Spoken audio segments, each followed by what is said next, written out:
बहन सर, इसकी बहन है।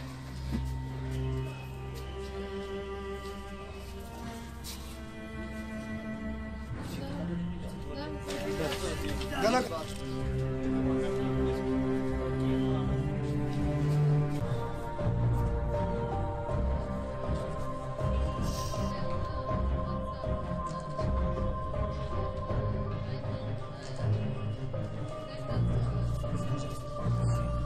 भाई है इसके साथ।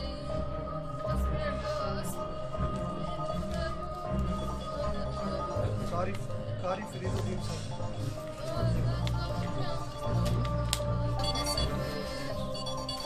Baš kobaraš, kobarac. तो बात नहीं मिल एहतिजाज इसलिए है कि पिछले 1-1.5 महीने से हमारा रोड जो है वो बंद है। हमारा रोड कम से कम 2 महीने से बंद है, कोई मूवमेंट नहीं है, कुछ नहीं है। तो जब हम जाते हैं तो वहाँ पे चौकी बल जो फौज है वो कहती है नो मूवमेंट, और उसके बाद फिर वहाँ इस तरह करते हैं। पहले जब सुबह 7 बजे हम वहाँ पहुँचते हैं, कहते हैं कोई बात नहीं अभी छोड़ेंगे, 1 घंटे के बाद छोड़ेंगे, 1.5 घंटे के बाद छोड़ेंगे। उसके बाद जब रात के 9 साढ़े 9 बजते हैं तो फिर कहते हैं कि भाई अब नो मूवमेंट है, आप वापस जाओ, जहाँ मर्जी आप जहाँ मरोगे जहाँ मरो, हमें कोई मसला नहीं है। तो फिर वहाँ किसी के रिश्तेदार होते हैं, कोई जाता है किसी के रिश्तेदारों के घर, और बाकी ज़्यादातर जो लोग जो है वो गाड़ियों में बैठते हैं। बड़े अफसोस से ये बात कहनी पड़ती है, आज इतने साल हो गए, लाखों आदमी इस साधना पे मर गए, मगर हमेशा गवर्नमेंट जो है हमेशा हमें यही वादे देती रही कि आपको टंडल दिया जाएगा, आपको हवाई सर्विस दी जाएगी, लेकिन वो हमने कभी नहीं देखी। आज हम इसी बात पे एहतिजाज कर रहे हैं। कल भी हमारे लख्ते जिगर 3 जो यहाँ से चौकीबल से गए हैं, अब देखो वो कैसे गए। पहले 7 बजे वो पहुँचे चौकीबल गेट पे, वहाँ पे फौज ने नहीं छोड़ा, कहा नो मूवमेंट, और फिर जब छोड़ा यानी ये सोच समझ कर छोड़ा कि 5 बजे इनको छोड़ दिया, और आगे रात को वो चलते रहे। ऐसी बर्फबारी हुई, वो रास्ते पे ही 5 बंदे थे, 5 बंदों में से 3 ठंडे होकर मर गए। अब उनके सब हम रिश्तेदार हैं, कोई बहन है, कोई भाई है, कोई चचा है, कोई सब है। तो हम सुबह जब वहाँ पर पहुँचे चौकीबल में, तो वहाँ पर फिर उन्होंने कहा कि नो मूवमेंट। फिर हम वहाँ से वापस आए।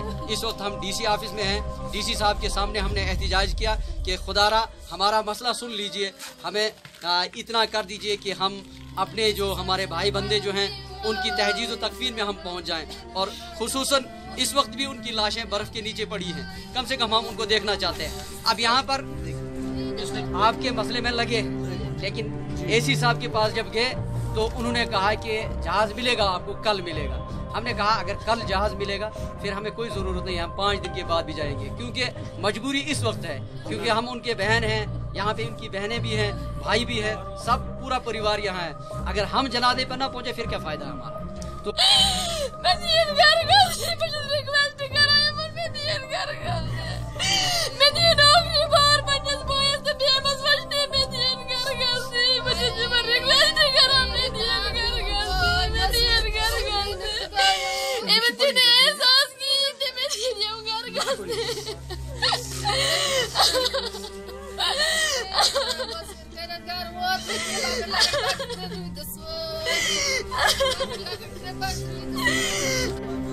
थोड़ा सा मैंने ऐसी मजबूरी इस पर हमें मजबूरी, हमें जाने दो, हमारी रोड भी बंद है, हमें कुछ करके जाने दो। मेरे अंकल की डेथ हुई है, मेरे भाई की डेथ हुई, हमें उनको देखना तो है ना। 3 महीने से नहीं देखा, एक दिन तो देखने दो ना, आज मर के मुंह देखना तो है ना।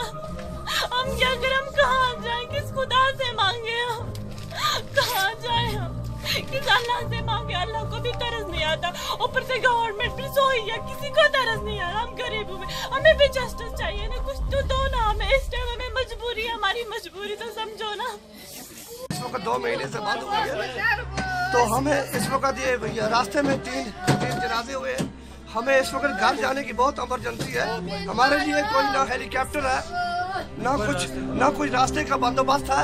हमारा बीकन हुकाम बिल्कुल खामोश तमाशाई बैठा हुआ है। हमारी फौज बिल्कुल तमाशाई बनी हुई बैठी है, बिल्कुल हमारा तमाशा दे रहे हैं। हर साल कहते हैं टंडल दे देंगे, टंडल देंगे, मगर वो हर साल हमारी साधना को 10, 20, 50 कुर्बानियाँ लग के तब हमारी साधना खुलती है। ये हमें जनाबली कब तक ये सहना पड़ेगा। हमें बहुत मैं गवर्नमेंट से मोहतबाना इल्तमास करता हूँ कि ये जो 10 मार्च का जो डेडलाइन रखी थी नरेंद्र मोदी ने, नितिन गडकरी ने, कि 10 तारीख को जनाब अली टनल हो गए, उसमें साधना का टनल भी है। अभी जनाब अली उन्होंने लास्ट डेडलाइन 15 दी है। अगर उसके बाद, अगर 15 तारीख के बाद ये डेडलाइन अगर नहीं हुई तो उसके बाद वो ये यहाँ की गवर्नमेंट खुद हम मुजफ्फराबाद का रास्ता खुद खोल के खुद बाहर जाएंगे, ये हमारा वादा है। वातनावने कोशिश करो फटी रोज 3 बजे मोचूर कर 3 रित भी बहुत साधना क्या गो फान साधना गो कॉटन ते फान गो से पिनस फान 3 रित गो मोचूर कर तो आयालस 3 बजे रुदस 3 बजे रुदस रात के